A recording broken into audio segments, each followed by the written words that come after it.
me go back to then tip 2, and this will be my sort of last point. Depending on which employer you're applying to, your CV is going to look slightly different. And I want to make a broad separation here, and then I'm going to stop talking so that we can talk about resumes. There are really 2 kinds of CVs. There are research CVs and teaching CVs. And the difference depends on which institution you are applying to. Now, oddly enough, in Canada, this distinction is actually fairly difficult to make. Because unlike the United States, we don't have a long tradition of a kind of liberal arts teaching-only institution that's on par with the universities. We have community colleges, and we have big universities, and then we have this middle zone.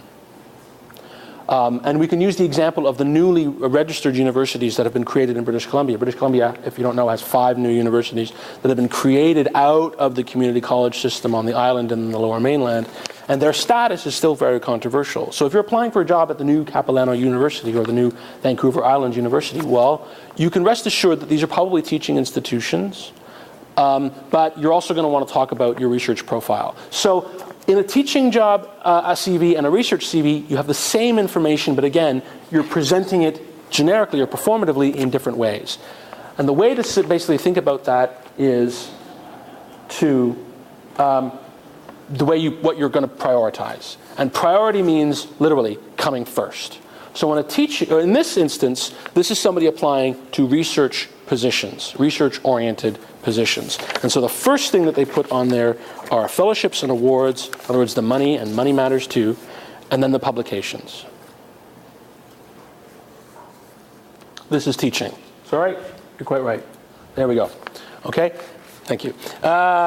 It's an academic or research CV. You're emphasizing your publications. You're emphasizing your awards, your university, your supervisor, how much money you've been able to raise, your grants, and so on. All of that comes first. Whether your publications come right away or whether or not you put things like awards and grants first actually has a lot to do with the format of the document itself. If you have a lot of publications, if you're, for instance, if you're in a field where there's a lot of team publishing and you've produced, 28 articles that you've been part of creating. In English, this would never happen, but most people retire before they hit 28. But in other fields, there's a lot of team publication. You want to start the publications on a new page, because then it looks like this, and boy, is that ever impressive. Bang, bang, bang, bang, bang, bang, bang, bang, bang. Oh my God, wow, right? But if you have a few publications and you can squeeze them all onto the first page, then there they are. And if you're in a field where having 3 solid publications while you're still in graduate school looks really good, and in English it does, having them right on the first page is terrific. Thing about publications, one little specific point.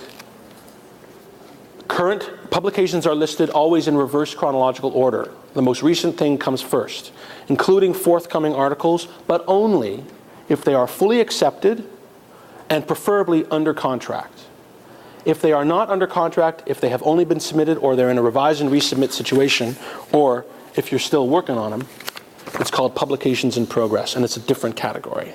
It's another little tip there. But that's a very important distinction. And this is what I mean by padding. We can smell a padded CV, like we can smell a plagiarized essay. It's the same kind of thing. The teaching CV, and this is my last point. Usually, teaching is what comes first. And how do you know?